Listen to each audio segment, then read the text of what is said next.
तो last episode में हमने देखा कि एडी और स्पाइडरमैन द मेकर से मिलते हैं, जिसे अपनी मशीन को टेस्ट करने के लिए एक ऐसा इंसान चाहिए था जो कि क्लीटस कैसिडी का अगला टारगेट हो।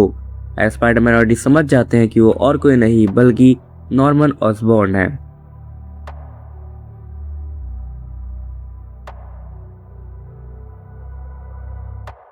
तो कहानी शुरू होती है रेवेनक्रॉफ्ट इंस्टीट्यूट से, जहाँ पे अपने किए कर्मों की सजा काट रहा है नॉर्मन ऑसबॉर्न।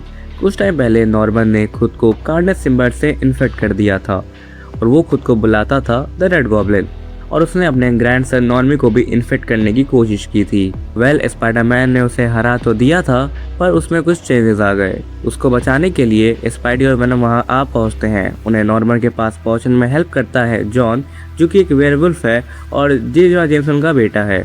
वो तीनों उसके सेल के पास पहुंचते हैं एंड वहां पहुंचते ही स्पाइडी की सेंस टिंगल करने लगती है एंड वो पीछे मुड़ के देखता है कि जॉन को कुछ दिक्कत होने लगी है एंड वो अपनी गन से एक बटन पर फायर करता है, जिससे कि अलार्म बजने लगता है और उसकी आवाज़ सुनकर वेनम चिल्ला उठता है। स्पाइडी जॉन को पकड़ के गिराता है और उससे पूछता है कि वो क्या कर रहा है एंड जॉन कहता है गॉड इज कमिंग। एंड हम लोग देखते हैं कि कैसिडी वहाँ आ पहुँचा है, जो कि अपने बॉडी में से कुछ कार्नेज एग को निकालता है और वहाँ के कैदियों में फेंक देता है। इधर उस आवाज़ से परेशान एडी खुद को बचाने के लिए उस गन को उठाकर उस बटन पे फायर कर देता है। स्पाइडी एडी के पास जाता है। अगर एडी उससे कहता है कि पीट, क्या तुम्हें वो आवाज़ सुनाई दे रही है? एंड हम लोग देखते हैं कि कार्नेज आर्मी वहाँ आ पहुँची है।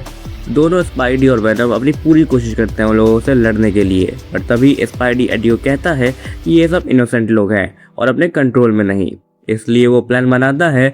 लेकिन तभी जब वो ये सब एडी को बता रहा होता है, कार्नेज वहां आ पहुंचता है और अपने एक हाथ से स्पाइडी को उठा के नॉर्मन ऑसबॉर्न के सेल के अंदर फेंक देता है एंड नॉर्मन स्पाइडी पे अटैक करना शुरू करता है। पर तभी वेनम पीछे से आके नॉर्मन को एक किक मारता है और सेल के दरवाजे को होल्ड करने लगता है एंड स्पाइडी को कहता है कि जल्दी से उन्हें बाहर निकाले। एंड स्पाइडी अपने हाथों को अपने वेब से लपेटता है और वॉल पे ढेर सारे पंचेस मारने लगता है।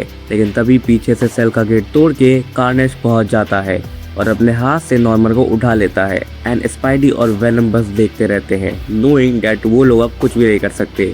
और अगले ही पल हम लोग देखते हैं कि नॉर्मन ऑसबॉर्न बन चुका है कार्नेज। इधर स्पाइडी एडी को कहता है कि उसका वेब फ्लूइड अब खत्म हो चुका है एंड एडी को भी समझ में आ जाता है कि वो दोनों इस फाइट को नहीं जीत सकते एंड वो उस सेल की वॉल को ब्रेक करके वहां से निकलने लगता है। तभी पीछे मुड़कर वो देखता है कि कार्नेज की आर्मी स्पाइडी को अपने साथ ले जा रही है।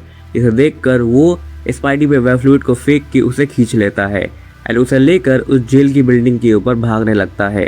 स्पाइडी दोबारा से बोलता है कि उसका सारा वेब फ्लूइड खत्म हो चुका है, पर वेनम अपनी विंग्स निकालकर स्पाइडी को लेके वहां से उड़ जाता है। बिल्डिंग के टेरेस पे लाके स्पाइडी को फेंक देता है और खुद भी गिर जाता है। स्पाइडी एडी से पूछता है कि हम लड़ किस चीज के रहे हैं।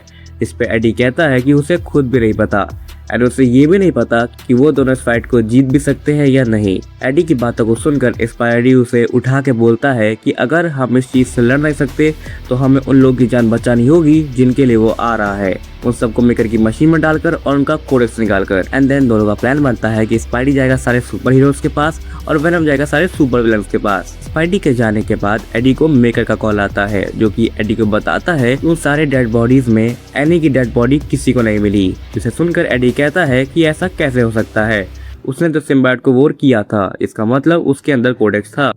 लेकिन फिर मेकर एडी को बताता है कि डिलिन को बर्थ देते टाइम एनी ने अपना सारा कोडेक्स डिलिन में ट्रांसफर कर दिया, इसका मतलब डिलिन भी एक टारगेट है। इधर हम लोग देखते हैं कि कार्नेज ने अपनी आर्मी को और बड़ा कर लिया है और उन्हें कोडेक्स लेने के लिए भेज देता है।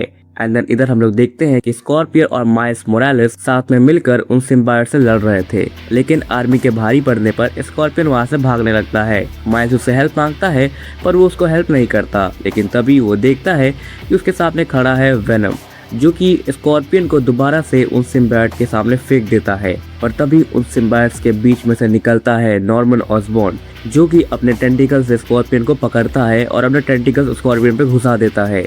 पर देन माइल्स नॉर्मन को एक तगड़ा भूसा मार देता है एंड इधर वेनम स्कॉर्पियन को उठाकर वहां से जाने लगता है। लेकिन जब वेनम पीछे देखता है तो माइल्स भी उस सिम्बायोट के कब्जे में आ चुका होता है।